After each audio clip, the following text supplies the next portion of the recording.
It might be steel, actually. Maybe it's steel. Power coated How, steel. I don't even how know. long?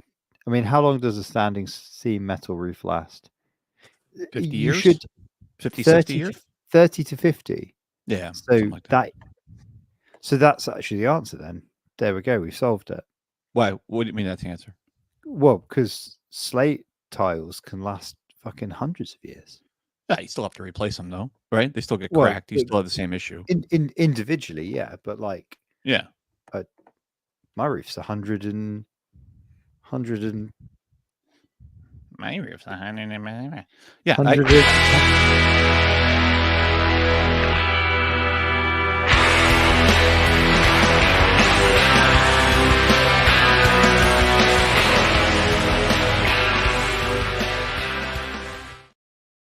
Welcome to Game of Nodes, a weekly podcast from independent validator teams. And this week, I think we need to tackle the most important topic of the week straight off the bat, which is, that shot that missed, right? So 2 minutes from 2 minutes from 2 minutes from extra. So 2 minutes from extra time. So 2 minutes from extra time.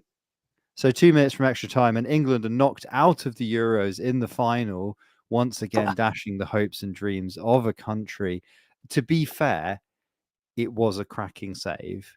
I don't follow football enough to even know which Spanish players saved it, but it was a deflection, then a second shot, then a header away. That is football. That's why they call it the beautiful game. And so, yeah, I'm not really aware of. That's the first time since like 1996 I thought that England might actually finally win something at football.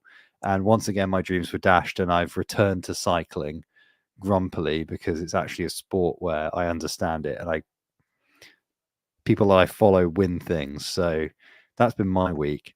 How are you, fellas? What happened exactly? Speaking of, sorry. Did the football drama not cross the pond? No, this is the Euro Cup, right? Speaking of sports ball, this is partially why we don't have news today. Rama was out watching the football last night. There's like in Australia, there's different states, and there's like a grudge match of rugby league called the State of Origin, and it was the final match last night. So I believe that Rama was out watching that. So I'm participating in a little bit of football hooliganism, presumably. That doesn't happen in Australia. We're respectful of the streets. Just absolute respect. There's never any kind of public disturbances in Australia. That's what I've heard. We shuffle in a perfect line, and we shuffle out in a perfect line. We wait respectfully at the taxi stand and beat our wives when we get home. Well, the last bit's probably true. Go to the bar, give a 2-up, come home. People don't do that anymore. All right, they don't do it anymore. Well, what, I'm sure they do. They don't play 2-up. They play 2-up. 2-up is you can only play that on one day of the year. So they do still do it. It's literally illegal every other day, which is a bit dumb. Is it? Why? Yeah, I don't know, because like big gamble can't make money out of it. Oh, okay. Yeah, it's weird. I mean, it's a game of chance, right? It's a game of chance. So, like, it seems like you can't really control a 2-up game, right? Yeah, that's it. Yeah, you can't rig it in favor of the house. So what's the point? But don't make it legal. Oh, it's too fair. Yeah, it's too fair. Yeah. Yeah, it's 50-50, right? It's 50-50. Well, no, it's not. It's because there's 2 coins, as we all know. Hence I get that. Yeah, they're. I guess they must affect the odds of the other one. Let's not get into statistics. Look, if we understood statistics, we wouldn't be losing money right now. So nobody knows that Game of Nodes is live because it looks like Twitter now requires a premium account to do live broadcasts. Yeah, that's what we're not on the tweet anymore. That's no, why we've been fucked over. we've been fucked over. There's no Twitters.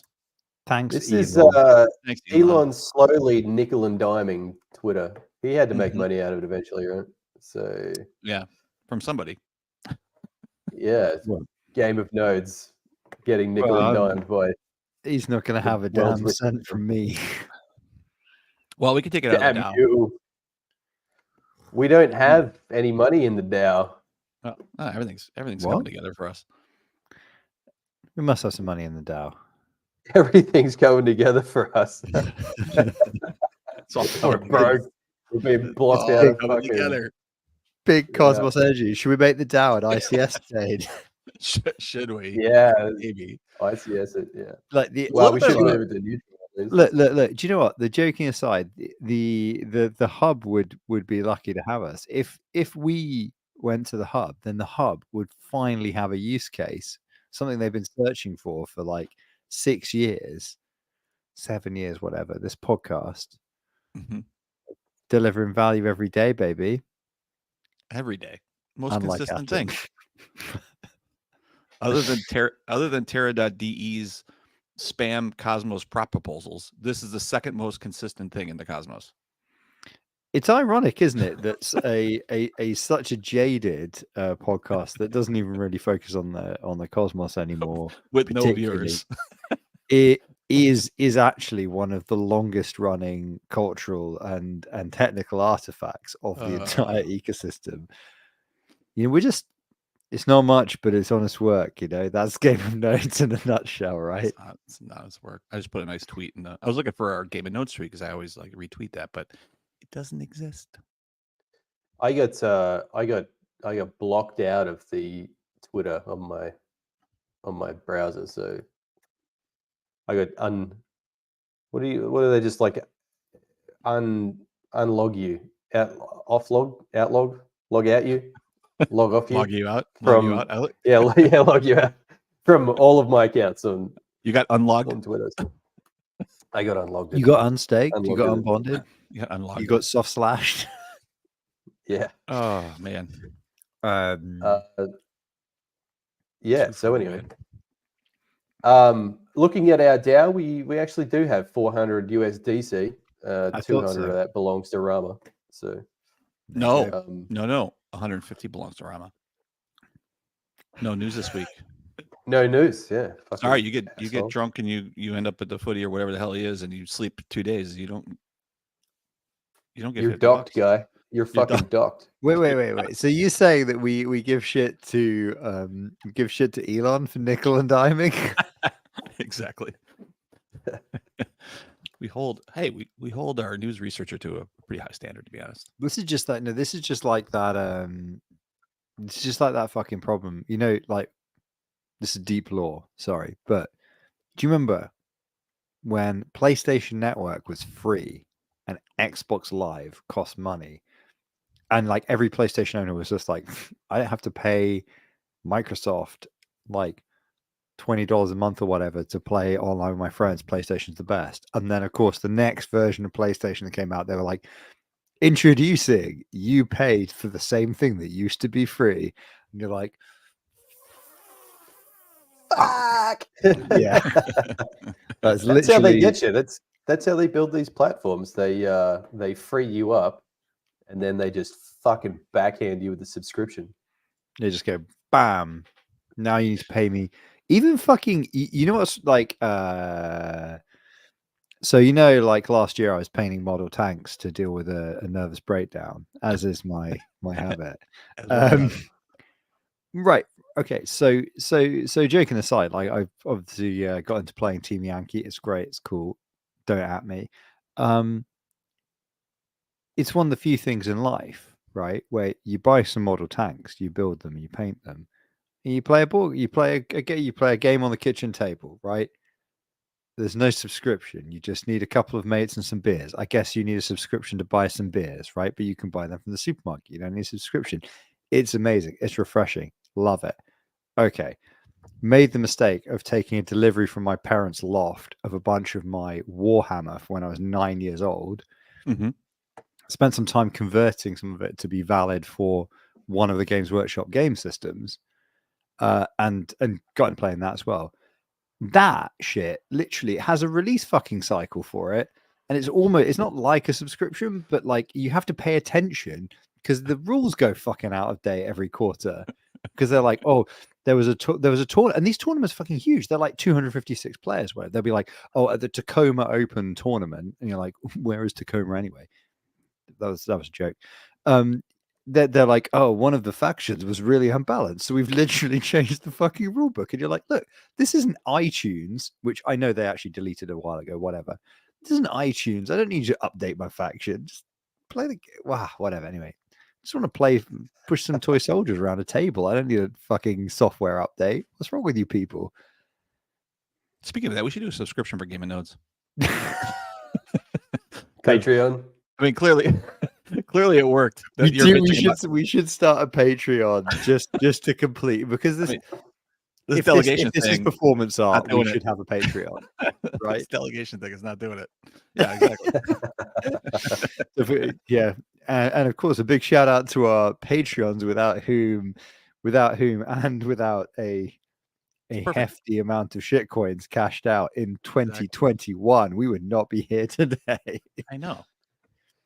Yeah, so if you guys at home think that we should have a Patreon, just comment in the comments below, and don't comment in the comments below. Actually, if you comment, then we know that you won't want it. But if you don't, if you comment, then we know that you're alive. There's proof of life. Down for it. Have we ever had a comment on a video? Yeah, we get a bunch.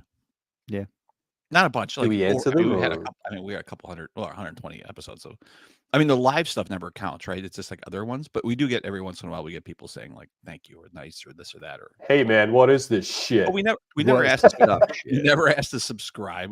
If you're not subscribed to this podcast, you should subscribe. See, I did it. Hey, I think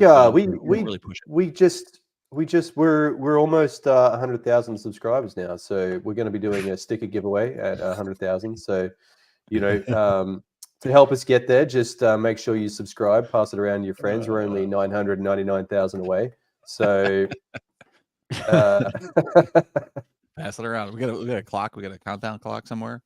We're doing it. I mean, yeah, it's like at 100,000 still. Oh man. I mean, like, I feel. Do you know what? I think there has been enough of a broad range of fucking topics discussed on this over 120 plus episodes with a broad enough reading list. I think if we continue at this rate, in another 300 episodes, we'll be at a point where, all those like investment podcasts where they're like, this podcast will make you rich and stuff, and like obviously not going to, because they just say. They basically spend 200 episodes going like, do Boggleheads, but first, and you're like, okay, cool, do Boggleheads. Okay, that's an investment strategy, but I need money to invest first. And they're like, I'm out. They're like, get a good job, nerd. It's a skill issue.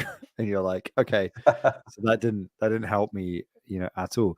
But, between the reading list and like the watching in real time our own, business mistakes. I just realized my headphones aren't even plugged in. Good one, Frey.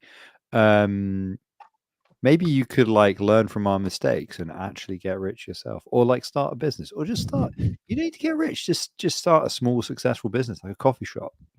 Live Schulze's dream. Start a coffee shop, an organic. Do people make money out of coffee shops? Or? I think so. Yeah. I think if you run it well and you have a plan for it and enough regulars. Yeah. Like I think a lot of it will hinge not necessarily on the coffee, but on other stuff. Like you see a lot of people, you see like good bakeries, where they do good coffee and they also bake bread. Those can do well. Mm-hmm. I don't think our podcast is about people making money. I think we've kind of focused on helping them avoid losing money. Which, that's half the battle. Right? Like there's no alpha on this channel. It's all there's no alpha on this channel. It's the exact opposite. It's like, what the fuck is this shit? I don't even understand where people get off on the whole alpha thing. There's so many people just be like, oh my god, there's gonna be so much sick alpha. There's gonna be sick alpha. There's gonna be sick alpha. And it's like, gotta be the first to know. Literally... Gotta be the first. Yeah, that's just like not how. Well, fuck. The thing I is, wonder I'm how like, many like hardcore alpha seekers there are out there, but then like receive the alpha and then proceed to do absolutely fucking nothing with it. What do you mean by do I nothing guess with it it? depends on the market because actually, like, as much Yeah, as like I'm you know, like, yeah, as much as I'm like nobody actually does anything with the alpha is actually garbage. Then Mm. again, if you had accidentally got a Juno airdrop, accidentally got the Netta airdrop, and just cash that shit out, just gone, bam, your alpha would have been, and just walk away, never check the price again, just sell I it, forgot. walk away, do an artifact, just be like, I forgot about Netta. Netta, hands yeah. up if you actually sold your Netta when it I think it was. I think dropped. I had a small number too, but it was still worth like I think it was like 40 or 50,000. And Yeah, I never did anything with. I think it was like 40 or 50 grand. I was like, nah, this is gonna be more. Mine was 50 grand. It's still sitting there. Yeah, It's like $3 now. I don't even know where it is. Yeah. I'm kind of impressed. It's $3. Exactly. Like Uh, it was And then what was weird the time. Dex one, the wind? I was like, oh, that's Oh. nice. I'll hold on to that. yeah. And there was like another one, but the Dex before that, I'm like, oh, that's good. I'll hold on to that. Nah. That's right, because that was the one where I think I staked something for like it was like 2 years. Wasn't there like a 2-year option? You could put something into a pool or like something that was like a fucking like 5 years or something. there were Yeah. some options. of that. Scammed. Yeah. Is I it don't, like they launched that and walked. There's so much shit on Juno, which was okay, and then they just launched it with a good idea, and then fucking turned around and walked away. And it's going fucking there you go. That's the What was problem with this. Is the problem with grants because I feel very grants seen, by the way. grants don't come from a place of enthusiasm, right? Grants come, products out of grants don't come from a place of enthusiasm. They come from a place of opportunistic fucking grab some cash, do a minimum viable product, push it out, get the, hit the milestones, get the cash. And then there is no obligation after that. But if your heart's not in it, it's always going to be a fucking turd, or it's never going to survive or succeed because you do it and then you go, well, I got my money, so I'll see you later. Thanks, community pool. And then that's it. But if you don't get anything for it when you're building your product, they're the ones that do much better. You're in there grinding, you're doing it all for free. You have to make money out of it at some point. So I feel like they're the products that have a better chance of surviving. Passion projects that turn into money rather than money producing turds. Well, Yeah. I mean, yeah, we know you're guilty, the Frey, of producing a turd. hey, look, okay, so your thesis is correct in the everybody makes them, man. Everyone makes turds. I do one every day. Well, the name service was something where it was noddy as fuck, but it was kind of vaguely interesting to just knock it out over the course of 3 weeks around the day job, and genuinely like was kind of interested in just getting it shipped, and then and then Howl took a lot longer and yada yada yada and fucking died, and we died with it. So maybe there's a little, but that's also timing. Well, I mean, Howl died because Juno died. Well, yes, also. If Juno was still at $20 a share, like you would have been like there would have been a lot more significant amount of development going on and marketing. Do not say right? Share. Did I say share? I did. Sorry, that's funny. But those things are. I mean, that's one of the issues of building on a platform is that your economics are obviously tied to that platform, right? And so things that are outside of your control. Cough, cough, cough. ICS. Cough, cough, cough. ICS. Cough, yeah, cough, ICS. I mean, they all 100% have impact on whatever you're building in the future of that, right? So, yeah. I mean, by the time you use ICS, like just fucking go build on ETH. Literally, what the fuck are you even doing in Cosmos? Don't bother. But the gas fees. The gas fees. Use an L2. But the gas fees. You're using L2. Man, the gas fees on ETH are like fuck all. Like I'm happy to use it for like 30 cents for a fucking transaction. That's because it's over. It's over. It's over. We were late. We're late. It's over, baby. We're early. We're early. What if we're late? What if we're actually late? Or what if that's the Lil great D- tragedy? Lil D says Juno's basically a mass grifter graveyard. Yeah, I think it's probably Grifter about right. graveyard. It's That is, fucking That's amazing. that is a sensational alliteration as well. GG. But I mean, Hey, this week we've had a Hey. little bit of price, a little uplift. Stays up 7%. Aptos up 17% this week. Cosmos Not up gonna 10%, lie, Osmosis up I 10%. am fully divested from Juno at ATL.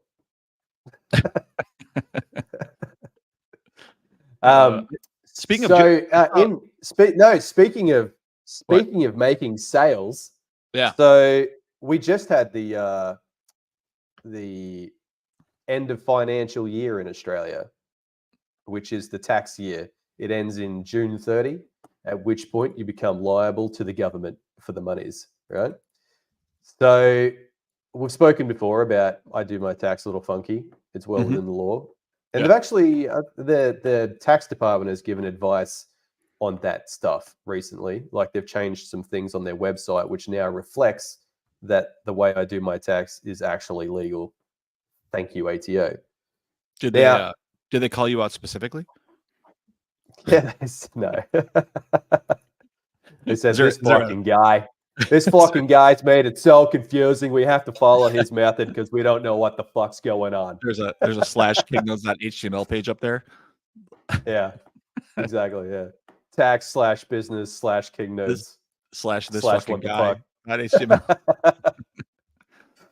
So are you saying that the way that you perceived the tax rule in Australia related to these assets, and that you interviewed and fired thousands of Australian tax officers, accountants, until you found one that met your viewpoint of it, you were ultimately proven correct because the official website for Australian taxes outlined exactly what you believe?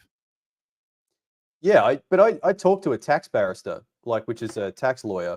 Yeah. In the Big Smoke in Sydney, I went down the Big City and talked to the tax barrister, and he's like, Pull up on like a horse and shit. Like, hey, "Yeah, it seems legit. Yeah, do that." And I'm like, do that. I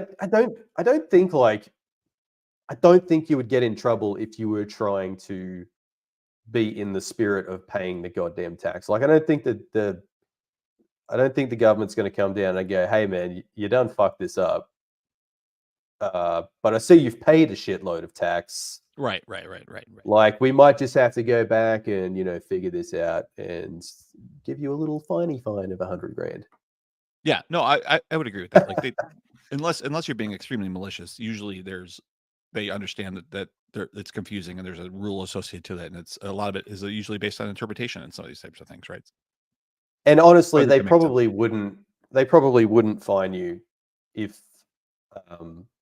if you Oh, just, yeah, they if would. you went Well, not necessarily. Yeah, here not necessarily. Like if you said, like if you proved that you were like trying to be legit and pay tax, and you've paid tax, just maybe used a method that they don't think is right, then Yeah. you would like have a meeting. You'd have several meetings with them. You'd talk it out. You'd hug it out, and then yeah, I don't think they'd fine you though. They'd just go, "Well, you're going to have to do some work here." Here, I think and if you you had would- a long-term, Yeah. consistent accounting methodology, that would help you. Yeah, like we've been doing it for years now. But if I went back, in my head, I'm doing the calculations because I'm Rain Man. And if we went back now and redid it in like the capital gains method, we would be very in front. Like the tax man's gotten a lot more money up front because of the Yeah, way we do yeah. it. Yeah, we do the Yeah, same if- thing. Cash basis versus accrual. Yeah. Exactly. If we went back and did like a capital gains basis, they would probably owe me a fair bit of money. Sure. But it's not, I would have spent that money in admin anyway. So Wait. So Kinda. when you said earlier, did you unstake your Juno at all-time low, or did you sell it? I'm divested in Juno. I have no faith in the project anymore. Oh, So you realized a very substantial loss, capital gains loss. If I was doing tax on a capital gains basis, I would, yeah. I'm caught up. There we go. Mm. I am. So Or we are as a company. So maybe we should also find your lack of faith disturbing. I mean, encouraging. encourage it. Yeah, the other one. I find your lack So- of faith encouraging. The way we do tax is that if I still held them, I would be realizing the loss anyway, because the net value would have gone down over the financial year. I can put that against other gains in holdings. So it's just you basically lump the whole shit together and say that all the holdings are worth this much this year, all the holdings are worth that much next year. We'll put the difference against the balance sheet. Like any other asset, because I've noticed that like company cars, bricks and mortar, all those sorts of things, they just wildly oscillate in price, don't they? They just lose 95% of their value. Like, Yeah, but like from a that. business perspective, that doesn't affect your balance sheet. You have depreciation on vehicles. It's set and mandated by the government about how much you can depreciate them. I was just making the standard joke about shitcoins there, but thank you for additional tax information. Well, it sounded like you were misinformationing the audience, so I just wanted to clarify that. I think the audience by this point knows that nothing I say is actual tax advice and that you consult a professional. Anyway, We don't. There is no tax advice coming. Oh, what was that noise? I found some crypto homies in Australia finally. So in my new hometown of Brisbane, there is another operator up there. I'm going to go see them in a couple of weeks. They've invited me to their office, so they Nice. have an office. They have offices. So, yeah, They we're must gonna- be big shots. Well, they have staff in the office as well. So that's they do. Yeah, Wow. that's a good Yeah. team. We work with them on in Chainlink and a couple other things, and like they're solid. Yeah, they said come over to the office for a beer. So Yeah. It's I like- Australia. I like that already. It checks out. No, Yeah. they said they said come work from the office whenever you want, and I was like, do Oh, not that's cool. extend that offer Yeah, that's great. because We I have don't have a free Brisbane beer. office. Just Um, just show up with a case, right? That's all you gotta do. I just start showing up every day Just show up with beer. No, just Yeah. show up with beer. Like, yeah, just with my hey, lunchbox. it's 6 noon. beers.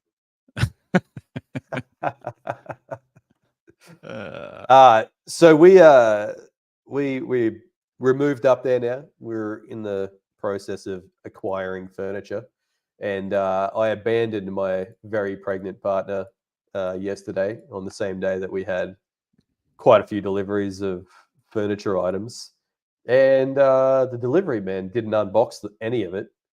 So yeah, I got some very upset messages yesterday that I should have hung around to unbox everything. Should've been So, part of that furniture is now broken from a vigorous unboxing process, maybe fueled by anger. So now I need to make sure that I pack tools when I go back up there to repair the furniture. Nice. But yeah, that has been just a real ordeal. Moving, I don't like moving, man. I don't like to realize all the crap that I have accumulated. I used to live out of a bag until probably 10 years ago. Like the first 30 years of my life, I had basically nothing. And now, like, just the amount of random crap that I have that is like completely worthless is amazing. So, packing boxes is like you've got a skip bin, which is a big ass bin outside the door, and some boxes, and hopefully more stuff goes in the skip bin than the boxes. I have a question for both of you guys. What is your policy on cables? What do you mean? retention? Like, what's your retention policy on cables? Like, how many of those, USB micro B cables are you willing to stash at this point in time? I have a bin of SCSI cables Oh my god! So easily. you would still be holding on to all of the VGA. I'm looking in this I'm thing hol- over here, I and I'm have seeing VGA cables. I have Uh, fucking everything since I don't know, fucking 30 years of shit. Usurper doesn't just have a dad drawer; he has like a whole Oh, garage out the back of the we house. talked about just that. We talked floor about that to stupid. ceiling. We talked about that stupid meme with like the guy and his son, and like they need like a 2x4 with a 2x. And like dad goes, oh, and he runs down this thing, and he has one he's been holding on forever, and he has that perfect fucking use. Every once in a while, I have whipped out a cable that has been like, how the fuck do you have this? Like I needed a DVI to VGA cable, but it had the pinouts where you could actually swap, because there was some sort of thing where you could actually change what DVI pins, and there's DVI-I and DVI-D, so you can go back between the four. I had one. I forget somebody needed one in town. I pulled You one out. sound You need this? so Like, excited as you got to yeah. the climax of that There was- story. There was one on eBay for like $45. I'm like, I got one. You can just have it. It's fucking sitting around. But I'm not saying this is a life to live. This is not the life to live. Just fucking throw it all away, dude. Literally, back to moving. We would have to burn this house to the ground, because I couldn't even imagine. I could not even imagine trying to go through this shit and trying to decide or whatever else. It would just be, just shovel it all into a dumpster outside, and then that's it. Start over. Just bulldoze it. Bulldoze the whole thing. Just, I don't even want to just dump it. There's a 40-foot dumpster out front just to put it all in there. The shit that you own ends up owning you. Oh, is that a Fight Club reference? That's Dalai Lama. Is it? Yeah, but it's also nice to have. Got you for a second. Of course it's although I think it's quite nice to own actually some it things, is though. it is, if you go back far enough, I think it is either Buddhism or it might be Jesus. I don't think Jesus said that shit you own ends up owning you. Like, without the swearing, there's a thing apparently in one of the gospels about material possessions, and it's I'm not sure quite that phrasing, but it's like essentially the whatever, man. Like, I don't know. I'm not a Bible guy, but I gather like this came up in conversation a while ago, and somebody went, "Oh yeah, that's like it's like a thing. There's like a one-liner in the Bible that's basically words to that effect." And I was like, What? "Oh, okay. So Jesus is basically Tyler Durden. Gotcha." They're like, "Alex, that's not the takeaway. That's not the takeaway, dude." What would Jesus do with this bucket of VGA cables? Yeah. I'd tell you what, Fight Club is a more interesting story when you go like, is this how it went down with the disciples? Like, was Meatloaf Peter? Meatloaf doubted. Although I guess, spoiler alert, like, pans out a bit differently, doesn't it, for Peter and for Meatloaf? Anyway, no, don't do this. This is what it looks like when you have shit that you. I didn't want to show you. I have that, man. I have that. I'm looking at. I can see an entire fucking bucket full of random Zigbee shit. Dude, I have 4 buckets of just power bricks. Oh, every hey man, you need those. You fucking need those. Amperage, whatever you want. You need like a 12-volt 0.2 amp. I'm sure I have one. 12-volt 4 amp. Sure. Forget it. Don't even need to ask. It's definitely there. Whatever you need. Forget about it. Round barrel connector. Let me help you out. Oh, I tell you what. Do you know what is cool? Do you guys have one of these, like, for working away? You know, one of those big laptop power bricks that can actually just charge a laptop. They are so fucking cool. What do you mean? Like a regular laptop? What? Well, so like you can charge a phone off of like a little power brick. Oh yeah. But a laptop, like, it's way too much current draw. Like, it needs a natural, like, fucking, it's a battery like that. It's cool. I mean, you could use a regular. You could use a 65-watt Mac OS brick with an iPhone. Charge it up at max. Same thing. No. I mean, as in you're in a field and you want to run a MacBook Pro. Yeah. This is my out of office charger for my MacBook. Just plug it into this bitch. Yeah. Yeah. How long? Oh, you How can long do will that. it This do? is this is the battery. This will charge my MacBook at least once, maybe twice. I've got one that's about maybe 1.5 times that size, and it will do it. It supposedly will do it twice, but I've never Well, I mean, actually been how- that stuck why is your laptop so fucking hungry? because it's like All that coding. gajillion cores. fucking Yeah, It's all that. All all the Docker and this is containers, my- baby. those That's Docker my wall containers. plug one. It's just like a little. This is 100 watt. It does. You why not? You fucking dingo. Of course I know you could charge a laptop for a wall plug. What do you think I am, a fucking Neanderthal? Well, yeah. No, but I just you just assumed put it that in you the- were carrying around like some fucking, bucket of cables for your fucking thing. It's just a little No, you carry around you carry around a battery brick in case you're stuck on like a a train or something, and there's no wall plug anywhere, and you just need to fucking juice the laptop from front to back, right? This thing's light as fuck as well, by the way. I take this hiking with me. That's pretty cool. Charges What- charges all the shit. The one I Couple have is thousand milliamps. fucking heavy. So are you packing up all Oh, that yeah? shit behind you? All that shit. Oh, behind this you? shit? These couches, all that shit. Is that all going, or that's all That's the staying? parents' basement. It's all theirs. Is that No, a flower? this. Is that a plant this- growing in a bottle of Maker's Mark? Yeah, it's a piece of bamboo I stuffed in there at some point, and it just sort of grew. So That should I go. got too big, so I snipped some bits off it and put it in the other. Put it over there. So a Voss bottle and a Writer's Tears bottle. I threw away a lot of empty whiskey bottles, by the way. I had a great uncle that died, and when they went and cleaned out his house, it was just filled to the brim with like red wine bottles, just Yeah. empty red wine bottles. And given another 10 years in this place, I might have been in the same situation. But fucking whiskey bottles, man. There was a few whiskey bottles lying around. Why was Because he they're saving- quite pretty bottles, right? You look at them and go, oh, that's a nice Maybe I'll get label, another nice one.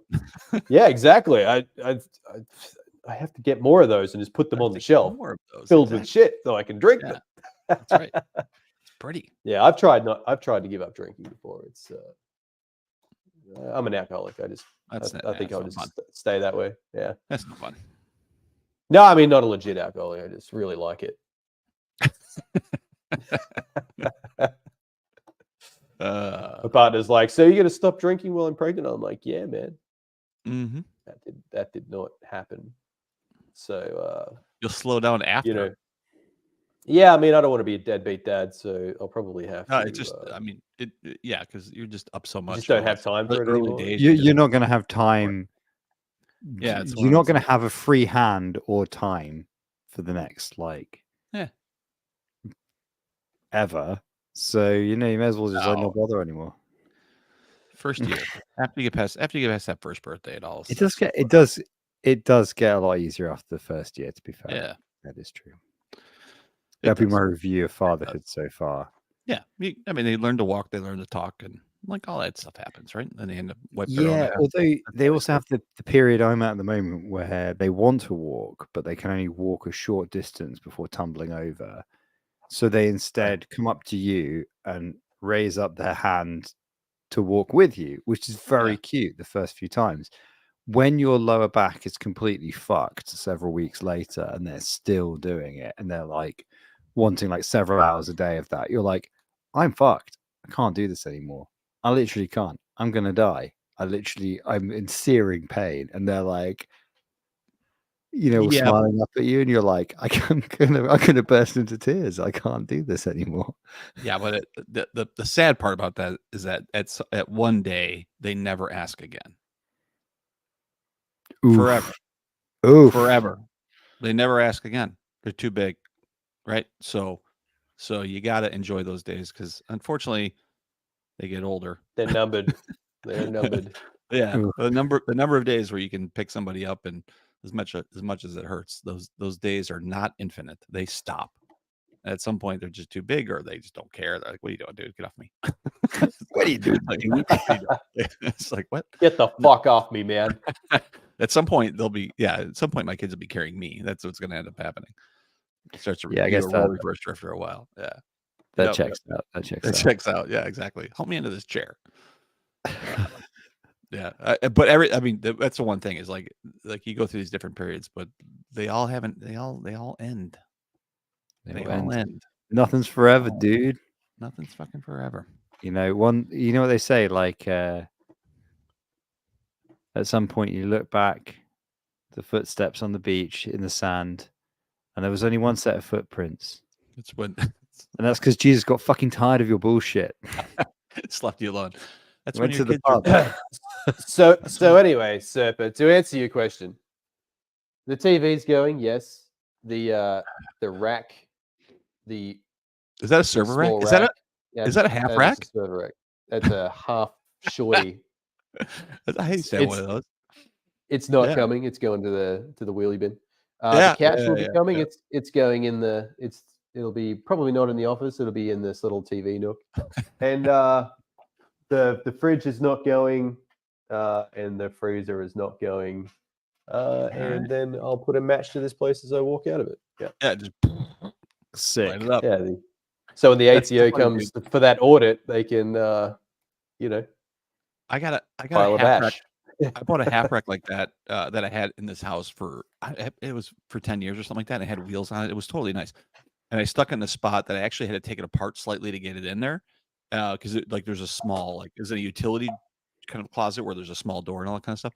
And I wanted to get rid of that thing because it was such a pain in the ass, just to wheel it around. It was heavy and I was getting rid of everything because everything's going to the cloud. I ended up just taking a fucking Sawzall to it and cutting it in half, trying to get it out of there. I could see you doing the same thing. Just cut it right down the middle. So it is really useless. It's good for network equipment, but that's about it. Like you can't put a server in there; it just sticks 4 inches out the back. So Oh, really? This was a full depth cabinet. yeah, no, this one too much. I got this one before I really knew about how big the servers were.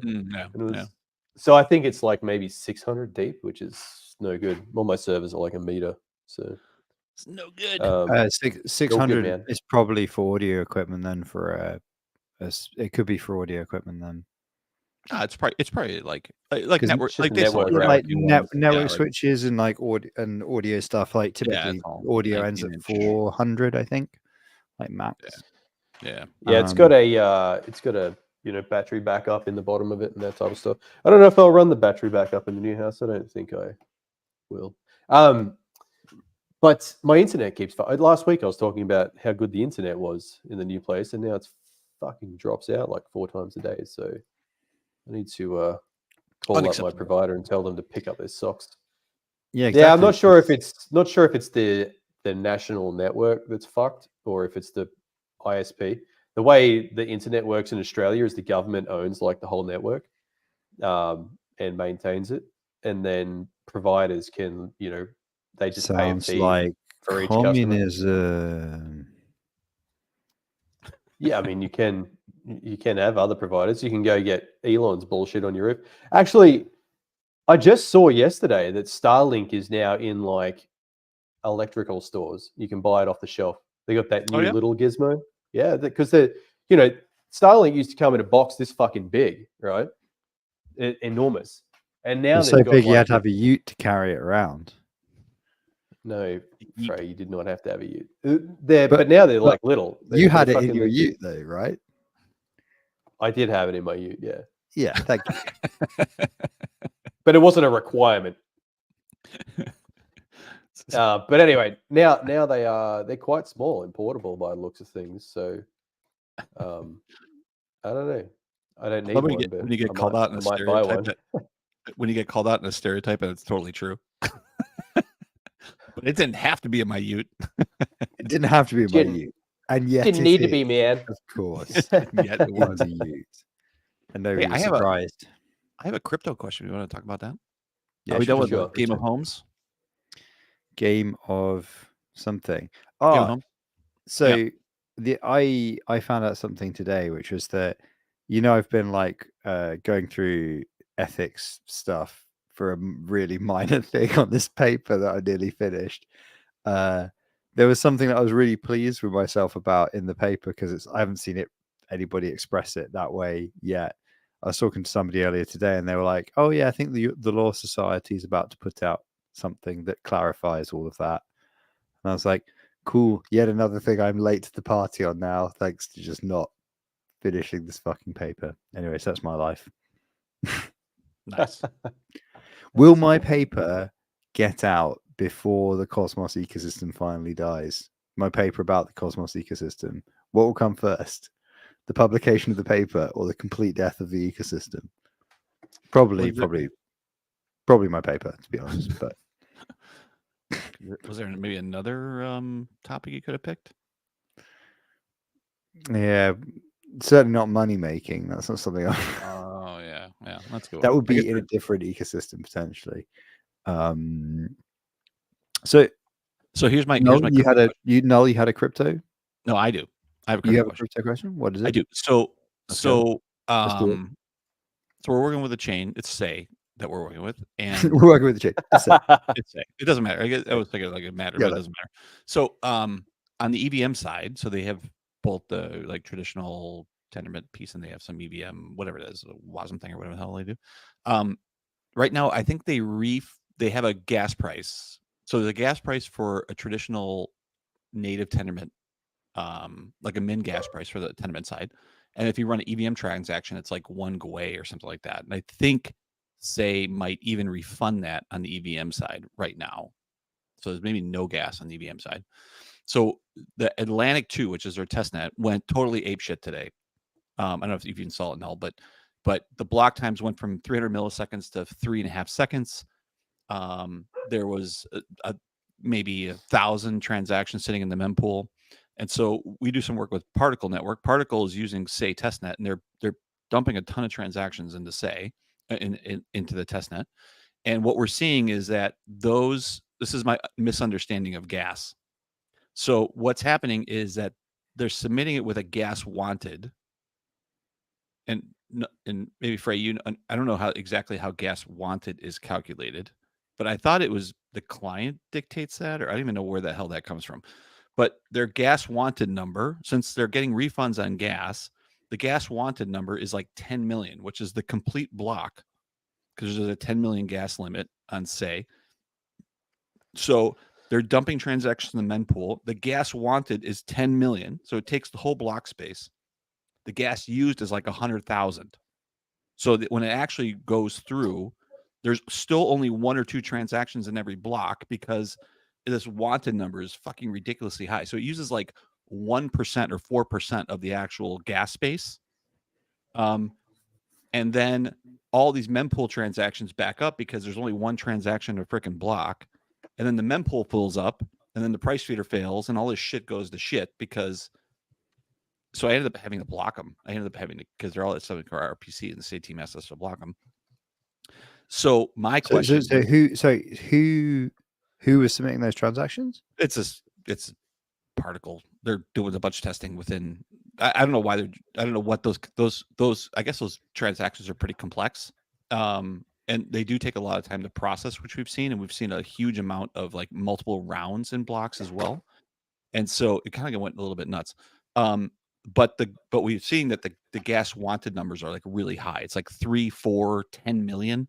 Are they trying? Are they deliberately trying to break things? Like that's a good question. The question was, how does that gas wanted get calculated? Is that a client thing where does so if I do a regular transaction in Kepler, is Kepler dictating the gas wanted based off the min gas price somehow? Or so you mean the little suggested gas thing? Well, from my understanding, there's a gas wanted and there's a gas used, right? So if it calculates a wanted, I thought that was the way I understood it is that it was doing there was some sort of understanding or calculation around how much gas space it would take in the block. And then that was at the time of submission.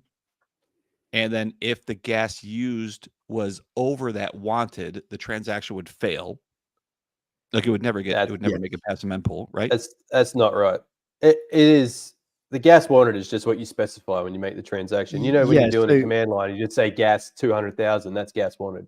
Yeah. Gas So used it's is the what it same. uses from its requirement But- from but does- the It's the does it same get- as network when parameter. you configure Kepler in a front end UI, you basically submit like the values that the user can configure while they're interacting with your app are But- there for yeah. the chain. Yeah, so they're specified. Yeah, so like if you use the reference, like the referral method to get, I'm not sure if they still have it for Kepler. It used to be, you know, you'd put all of your specifications in a JSON, and then you refer it like there was a method, a JavaScript Actually, no, method it's that a it would refer JSON, to the JSON object. Yeah. well, whatever the object. It was I'm you just being- specify it, and then it goes into Kepler, and then everything specified. So you've got that low, medium, and high gas specification in that. And if you look at the Cosmos, not directory, the Cosmos fucking what is like the director, the Yeah, the yeah. GitHub with all of the networks in it. Yeah, I yeah. can't remember what it's called. Cosmos isn't that Cosmos directory? No, Whatever. Cosmos directory is Tom's thing, but it's similar. But it's got all of the different teams maintain their network parameters. If you look in there, they specify some low, medium, and high gas amounts. But I mean, it's calculated by the app anyway, so you can change it through when you make a transaction, those gas settings that actually get used are network parameters. But does the gas wanted is specified by whatever application is creating that transaction, that message. does that hold block space? It must. I don't know. I don't know if gas wanted holds block state. I don't know. If it I mean, reserves based on what block we're state. seeing, it must. It must because you can look at these blocks. And you can see like there's a transaction used 100,000 gas. Let's say whatever. This is 10 to the. It will. minus 18. I think it will hold. It will hold, assuming it's valid. It will hold the block space to submit the transaction from the mempool, right? I don't think it would. That's the question. I think That's what it we're would. seeing in actuality, at least in these examples, is I think it would. that there's a 10 million gas maximum per block, and we're seeing that a single transaction is going through some of these blocks where the gas wanted is 10 million, but the use is very low, and there's no other transactions, even though there might be 1,000 transactions sitting in the mempool. So yeah, if you've which is really so weird. each block has A max gas per block. yeah, there's max gas per block. So that's a function of that, isn't it? Is that the gas wanted is getting up close enough. Reserving. Yeah, it's getting up Does it- close enough to the max gas per And block, right? I guess it doesn't know what gas is actual until it's in the block. Don't think so. Oh, Jorge's here. Dude, perfect time. Jorge says, gas wanted is what you're willing to pay. A submitter specifies this. Gas used can be lower, but you will be charged based on the gas wanted value. If there's refunds, that's probably an issue. Actually, that's exactly right. So what we're seeing is like these transactions have a massive gas wanted. The gas used is very low, and the mempool is fucking crazy full and not coming down. Like I had to actually cut them off, and once I cut them off, then I had the chance to slowly bring the mempool down because they were not clearing out. Like and this there's is like- where you can get into like I think maybe early days of DAO this was an issue too, was that you have if you do contracts instantiating contracts, the gas can get out of hand quite quickly, and it's essentially that thing where you need to like you potentially need to tune the parameters such that the chain can actually handle those instantiations and reliably the block gas value needs to be high enough to reliably allow those things to be added via their gas wanted value so that they don't error, because otherwise a user is trying to do something that they don't know that behind the scenes there's a contract being instantiated or whatever. And so that makes sense. So that's it took us. I think that's the issue here, and the refund. So they're never being charged on the gas wanted, and so there's no charge on that structure, which means that the gas wanted calculations are just fucking all over the place. Like they're just like setting it a feast or whatever because life doesn't matter. But what that's doing is that it is on testnet, right? no, it's happening on mainnet too. That's the other issue. Oh. Is like we're having a bunch of issues with my nodes are having a bunch of issues with mempools filling up, and we couldn't figure out what the hell was going on. And even after I cut the RPC node gas to 0, that cleared things out, but it was actually starting to cut things down. But even with that, we were starting to see that on my price feeder node, my price feeder was not airing out, but the number of transactions in the mempool continued to grow. And we weren't sure exactly what the hell was going on. So that might be a separate issue, essentially, to that. But yeah, that might be a separate issue. I'm not sure if those two things are related. But what we were seeing was that we were seeing a and the other thing I was seeing was that there's two different gas settings. There's a gas setting for the EVM side, even a minimum, and there's a gas setting for the Tendermint, like the native side. And I was seeing like really low gas transactions the EVM side, and then our transactions coming in from a price feeder being basically they're airing out. Like there was already previous transactions in the mempool, so it would fail and a bunch of weird ass shit. So anyway, it was wacky. So they're trying to figure out what the hell to do with that. I don't know why we're a few months in. So the logical thing to me is like, why would we be refunding EVM gas transactions? That seems like the most appropriate thing, and that would solve the issue pretty quick. Yeah, I mean, it kind of feels like you're getting DDoSed because there is the economic incentive that stops DDoSing, which is gas. Yeah, is exactly. Not being charged. So the predictable economic outcome based on incentives is in fact taking place. Right. So this was on mainnet. They did a couple tests, and on mainnet and on testnet, they're both, I think, refunded on both those. Mainnet was like something like 500, 600 requests a second. And of those requests, like 90% were transactions, which I don't know exactly what's going on, but that's a separate issue. And mainnet, we had a couple spikes in there as well that we saw that similar type of structure. And I think so I think that's right. I think that's exactly right. It's essentially a denial of service vector, right? Like that totally makes sense because you can set the gas wanted to whatever you want, but that does have an impact because there is a max gas per block, and that's still calculated even if it's refunded. So therefore, you're just fucking flooding the mempools with shit because there's no payments or anything. You just say, hey, I'm giving you 1 SAY per transaction. So this is one of the big differences between like public permissionless blockchains and either like consortium or private blockchains, is that one of the reasons why, I mean, a lot of them do end up having a token anyway, but like one of the big reasons you can avoid having a token is because you don't have to worry about gas and Sybils in the same way.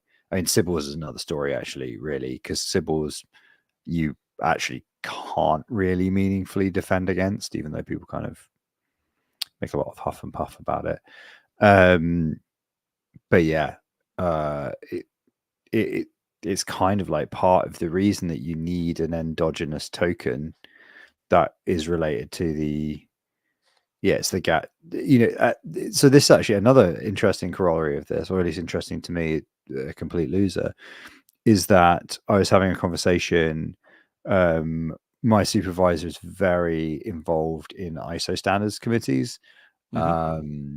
Is a very, one of those people who like, I actually think it's good because I'm quite lazy and I sort of speak in quite a general I'm not good with specifics, right? I'm a rambler. That's my thing. And it's kind of good actually when you say something like native token and then somebody is like, yes, but what do you mean by native token? And you're like, well, this, and they're like, well, we had a 3-hour conversation at the ISO thing about this, and have you considered this counterpoint, which would also fit your definition but not be correct? And you're like, ooh, that is a good one. And this is how I get nothing done on my PhD, because I end up down with these bloody rabbit holes for hours on end. But yeah, the TLDR is that defining like what we talk about all the time, like native token, is super hard. Like it's super, super hard because it's just doesn't apply to every situation in which you might intuitively think that there's a thing that we would maybe call a native token as jargon. Gas token, I guess, exists on quite a lot of blockchains, though. Yeah. Which I guess is the end of my point there, which is that, you need gas tokens on a public permissionless blockchain. Otherwise, it will be DDoSed. That is how it works. Yeah. I'm actually typing that team because I'm going to tell them those are both good suggestions. I think Jorge mentioned the max gas per transaction. I don't see that as a config in what I'm looking at, but maybe that's something that can exist. I do see like max transaction bytes and a whole, obviously all that, the kind of shit associated to that. And that would be cool. That's a really good idea. And the other one is don't refund at 100%. Like lower the refund you can't refund 20, at 100%. like refund 25 or refund 50%. You don't need me to write you a paper on that one. That was the reason for doing the whole thing in the first place. Yeah. Come on, that's in the Bitcoin white paper. Yep. Cool. Anyway, that was really good. I'm glad to see this podcast is helpful. Yeah. So I have a crypto topic as well, which is that how exciting. I'm just trying to work out what I can reasonably. Yeah, whatever. Like, this is a technical audience. I can just whatever. Nobody cares. So I had an interesting conversation with somebody from the Aptos team about their consensus mechanism this week, because there's like the Shoal implementation stuff and some of the things that have happened during preview nets and performance load tests and stuff like that. They've obviously tried a lot of different improvements to the DAG stuff and all of that, which is obviously based on, there's like a whole bunch of papers like the DAG Rider one, and then Narwhal Tusk, what are they on now? Bullshark Jolteon, and then Bullshark Shoal, which is, so the new hotness is the Bullshark Shoal implementation, I believe. Okay. Citation needed. Anyway, I might have got that slightly wrong in terms of the different Byzantine fault tolerant approaches. But anyway, it's really the basic. I had a really interesting conversation with them about like the actual things that they were optimizing for, because there's no slashing, right, on Aptos. Right. And my assumption has always been that the low number of validators plus low number of tokens issued, or comparatively low number of tokens issued, tokens in circulation, so that are currently circulating, means, yeah, you're right, a large number issued to investors and whatnot, was essentially designed to make economic finality work. That is, finality only secured by economic incentives and nothing else. Not that proof of work actually under the hood is really secured by anything other than economic incentives, but that's another story. You can read the academic literature on that if you're interested.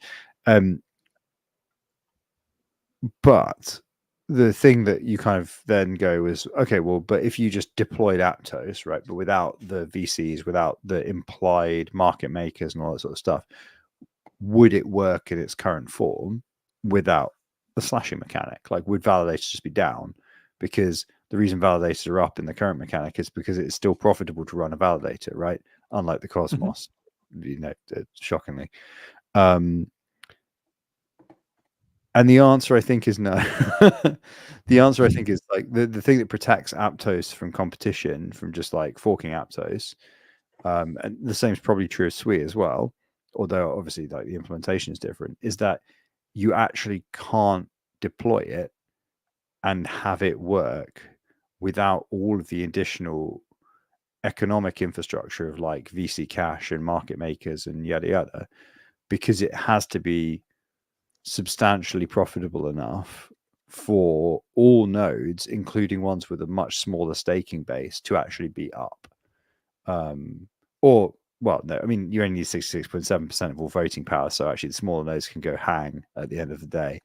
But you need, in a situation where you essentially have explicitly you are launching with a set of partners and you're expanding a partner base initially before decentralizing further, it means that with the market makers and everything in place, you can essentially optimize for the same things that a private blockchain would optimize for. Mm-hmm. So that's kind of the punchline. That's the interesting punchline about the way Aptos works at the moment and why they don't have slashing. But also like the way the DAG reasons about my notebook is unfortunately not here. So I'm not going to say too much detail because I don't want to get it wrong. But the way the DAG is constructed in a combination with the way the leader mechanism works, which is like a reputation system, it kind of eliminates one of the 3 steps required in Tendermint, is my understanding, which is pretty interesting as well. Because in Tendermint you have the you have what's it called? I always get it the wrong way around. I want to say it's pre-vote, pre-commit, commit, right? It's a 3-stage thing, and there's a lock over each of them. And yes, effectively, there's a stage where everybody says we're ready to go. That's like in the PBFT paper. It's prepare, I think is the name of that stage, and they kind of loosely map onto to Tendermint, right? Mm-hmm. But you essentially like the because you're gossiping. First of all, there's data gossiping happening all the time. Second of all, there's this DAG, which is either there or not. And the presence of the DAG and the presence of the validators in it is implicitly that is the prepare step. And then implicitly, because the validators are in it, you essentially have that we're also ready to go. So there's a whole bunch of like really interesting things that I hadn't really thought about in terms of like how the graph based approach to the data actually does like simplify some of the finagling required to actually do the nitty gritty of Byzantine fault tolerance. But yeah, I don't know, like it. I'm not really sure what the point of all that was, other than I think the DAG Rider and Shoal stuff continues to be endlessly fascinating if you're into consensus systems and graphs. There's actually, we should put it in the show notes. There's a good paper. There's a good, not paper, but a blog post on the Aptos engineering blog actually about the Shoal mechanism, which is actually quite digestible and readable. And there's a good section on the validator presence thing I just talked about, and it's written down in a way that's much more clear than I can explain it. So that obviously doesn't cover the economic stuff around lack of slashing. It's at the end, but the interesting conclusion I think from the Aptos team, as far as I can tell, because they are obviously doing work on incentive design for a world in which it is much more decentralized. Well, maybe decentralized isn't even the word, but like there are many more nodes in the network. But it's not clear that slashing will necessarily be the answer there either.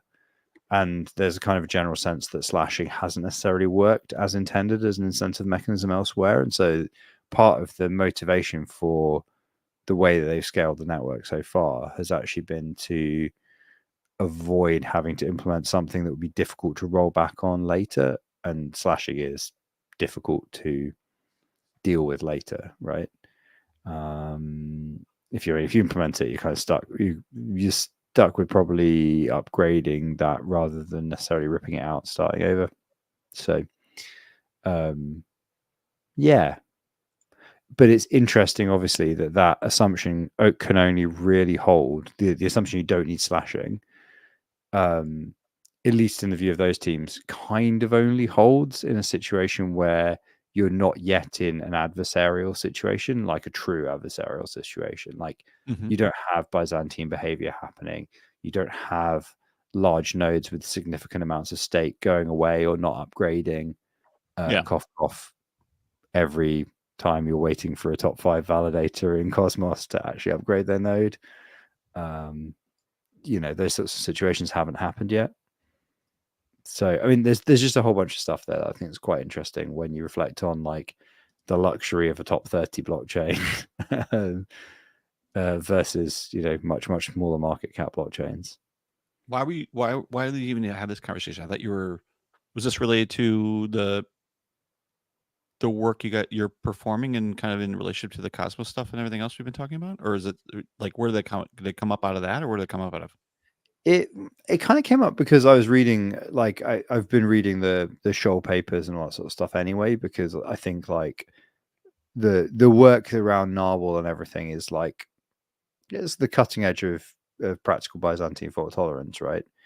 And I think it's like important to kind of try and get under the hood and like understand what each of those incremental improvements has done. And like, I'm not really a detail person. Like, I'm a kind of big picture sort of person, so I find it like really, really difficult to hang on to like really, really specific details. And so it's been quite an uphill struggle. But I think also like the incentive design stuff is like very, very relevant, I think. And we've complained on this podcast over and over about like slashing and whether or not it does what's intended, and that when it goes wrong, it, you know, people just like, right, stop the blockchain, rewrite the blockchain and whatever. And that's like, the rewrite is so much more dangerous than the slash to the integrity of the network. Sure. Like, that's, you know, I've just written a paper all about that. So where it overlaps with my work, I guess, is saying that, look, the integrity of the blockchain is more threatened by slashing being implemented wrong in some ways. Although you do need an incentive, you know, for uptime, right? And it just so happens that assuming people will be up because they will make money is not enough of an incentive, because people don't make enough money. So yeah, I don't know. Yeah, there's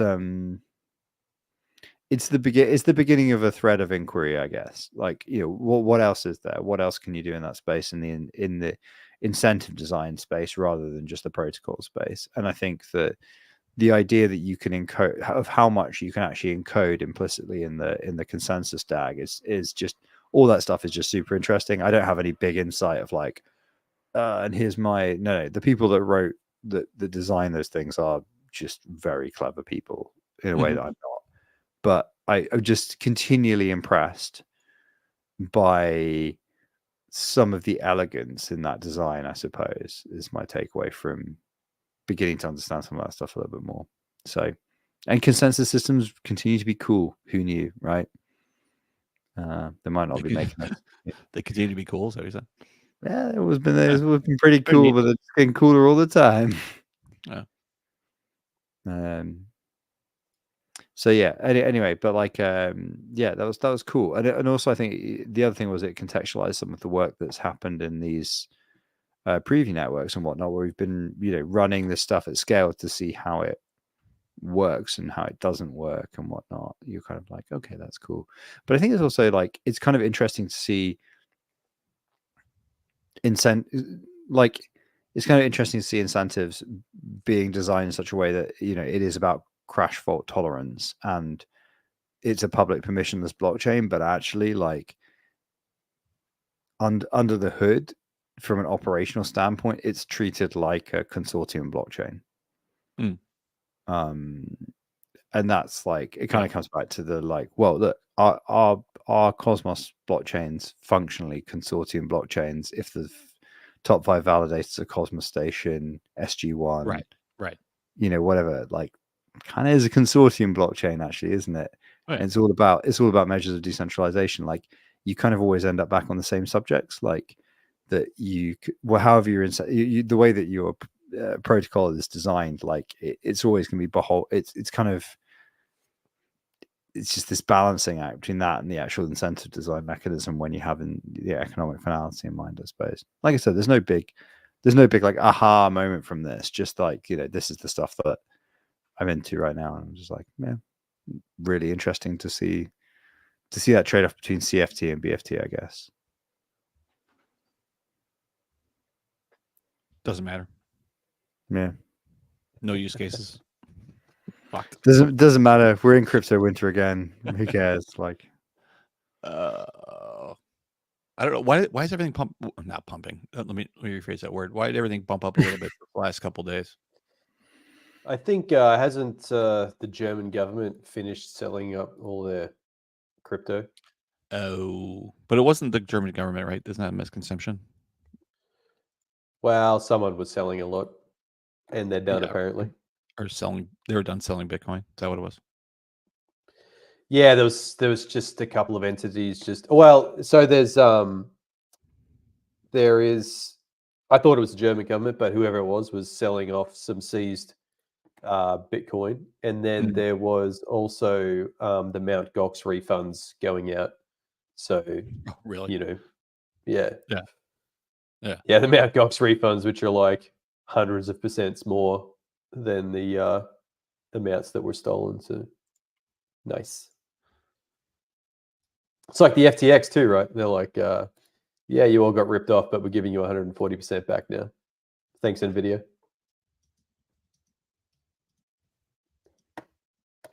Thanks, Nvidia. Lovely stuff. Thanks, NVIDIA. I'm clicking around here trying to see what's. I purchased some hard drives from a new vendor, and I'm like, have I been scammed or not? Yeah. Yeah, it's like, Spinners? no, Oh, okay. SSDs. So these are opened and used, but like they're demos, they're demo drives. Oh, yeah. Sure. So, they've been like on for a day in a Google Cloud data center, and Hammered they the fuck come out with, yeah. Well, I don't, yeah, who knows? They come with you can only do so much damage in a short period of time. But, Google's the type of people who they'd plug them in, they would like click around and do a test and then be like, yeah, that's cool, chuck them back. But Yeah. I was hesitant because they come with a 3-year warranty instead of a 5-year warranty, but they are also substantially cheaper than the market rate at the moment. So, and I all of a sudden had a need for some, thanks to a mutual friend wanting some access to archives. So, yeah. Anyway, I pulled the trigger on them. We'll see what happens. They're apparently here tomorrow. So, Nice. yeah, another 60 terabyte of NVMe for the big dog. Jesus. Yeah. Are you moving that There's, thing? Did you move that thing to Brisbane? Or are you going to move it up there? Gonna have to, because You're going to have to. Otherwise, you're going to otherwise, be, you'll be driving 14 hours ago. I won't be driving. It's a $400 return trip from Brisbane. You can rip Yeah. down there in the morning and then rip back in the afternoon. So Yeah. it's not so just bad. You catch the convenient. 7 o'clock in the morning and get back at like 8 p.m. Still. and get an Fucking Uber, time schedule. couple You of can't Ubers. like bring shit you want. All that stuff, right? It's a pain in the ass. You don't want to do that. Yeah, they got remote hands as well, so they're okay. So the remote hands that did my work last time, I had him install the server. The dude did it in like 10 minutes. He was doing pretty Yeah. well. Yeah, Okay. they charged me fuck all for that. It was pretty good. So I was quite impressed with that. Maybe just the next one you build, just put it in Brisbane, and then eventually migrate shit and move it over or do whatever. Well, I think I'm gonna have to build another one, That's what I and just then said. transfer the backup server. There's Yeah, always yeah, another. but Dude, another. there's I have always to, another one. yeah, I have to build another big dog server, but then I'll charge the spinner. I'll send the spinner backup server, the NAS. Yeah. And then I can restore all the archives from the NAS, spin them back up there, sync them up, and then retire the one down there. So yeah, quite the process. Expensive, but save a lot of pissing around. I might even keep one down there, for Yeah, some sort of redundancy. offsite thing or something. Yeah, it's not a bad idea. Yeah, Yeah, yeah, put effort into a new one, and then just turn that one into fuck all whatever, right? Like something just to dump files yeah. to, or to mirror to, or whatever else. I think I don't need to go so hard on the new one. I've got way too much compute. That is for sure. Way too Yeah. much. Yeah. So could probably even go down a generation, like back to the 7000 series Epic instead of the 9000, which would make things a bit cheaper. Yeah, it's a good idea. Just a Yeah. matter of how many fucking drive bays. And Yeah, man. transfers. 24 NVMEs is all you need. The 2 of those stacked 48s. Yeah, the one that down there at the moment, it's the one with the archives. It's got 12 bays of NVMe or Mhm. 12. It might have 15. I think it Yeah. might have 15 actually. But it's a good amount. And I think that same brand, their 2U chassis has like 24. 20, 26, 20 or I think. 24. No, it's either 26 or 28. Oh, yeah. It's a fair few. Yeah, Mud's like, I think he's frothing on the stowage over here. Yeah. It's like 60 terabyte. Holy smokes! Yeah, I already have multiples of that already. So It goes fast, especially when you're, taking snapshots of shit and doing all this kind of stuff and everything else. But yeah, well, I you mean, need some so quick. that server runs our Say archive, and it's after a year 24 terabytes. So, Yeah. and then you take a snapshot of that, and then it's 48 terabytes, and Right. it Exactly. increases by 2 terabytes a month. So, Yeah.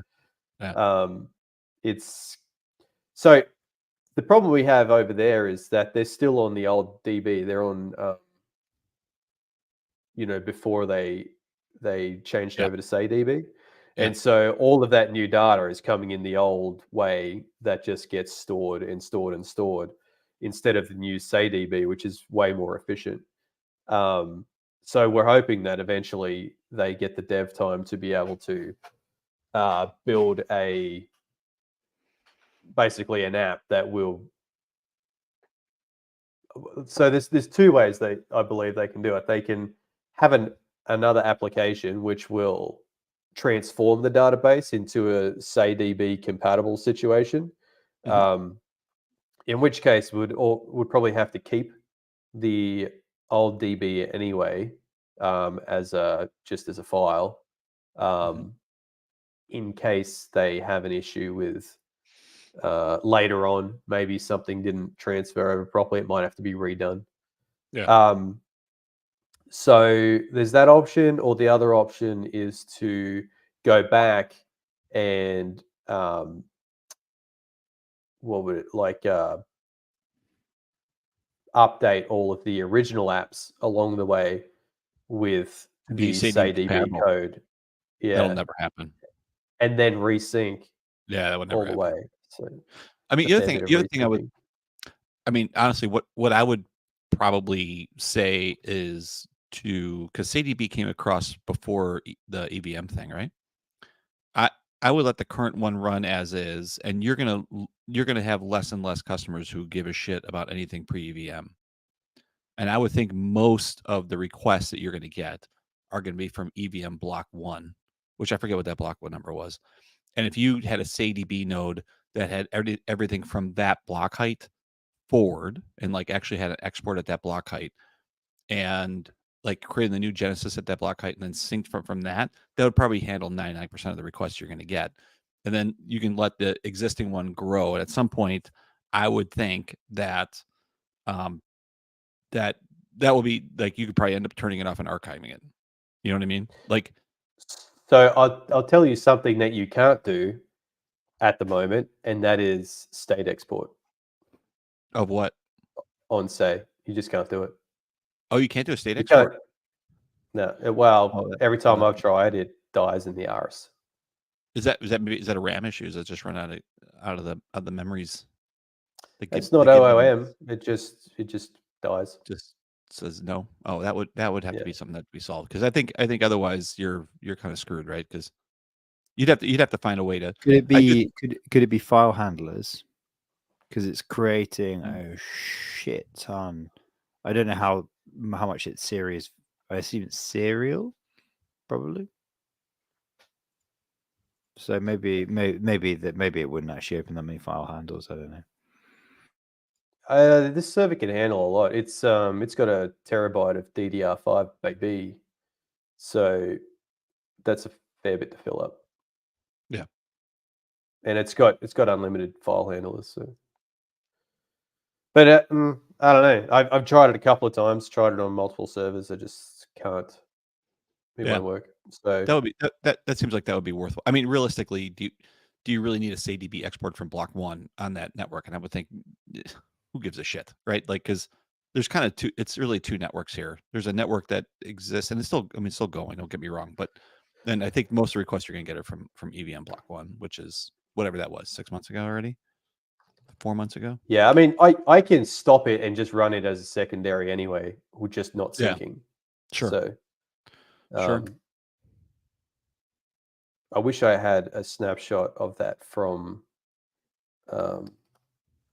the what are we calling it? EVM Block 0. Yeah, well, I forget what that is. But yeah. So I'm just checking. I believe that I did get so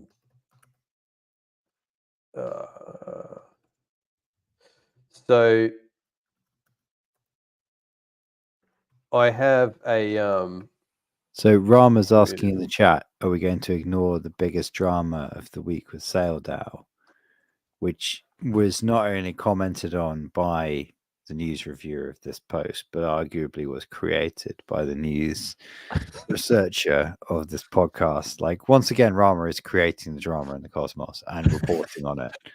Like, That's true. he out there working, and no one wants to talk about MVMEs. Just That's true. it's Robo true. says, this proposal is a continuation of my post of this post by Rama. That's the first thing he says. So I don't know anything what about this. I You was guys trying know to say anything? is, Yeah. I have a snapshot from around about where EVM started, but not of the archive. I've just got like a node snapshot. So Oh, okay. All right. yeah, I don't need to do a state export. I don't even know what the fuck SailDAO is. So I don't either. yeah, I no idea. Don't. I don't know. It's probably too late in the episode to start looking it up either. It is some sort of pissing match between Rabo, Macabo, and Sencom from White Whale, right? I mean, that's basically what it is. Yeah, it was. Yeah, it's basically that thing of where they borrowed against Whale on Kujira and then got liquidated, and then it just fucked everything up. But the other interesting thing is that the DAO, so the DAO itself is managing LP pools, I think, and then the I think the two admins are the Migaloo lot and Osmosis, and Osmosis doesn't vote their shares. So a 2-2 multi-sig is essentially a 1-1 multi-sig, which is not great, I guess. That's amongst other things, but yeah. Yeah. A lot of people got wrecked by the Whale Osmo pool, didn't they? So when that liquidation happened. So I guess it's just that continuing, like, because yeah.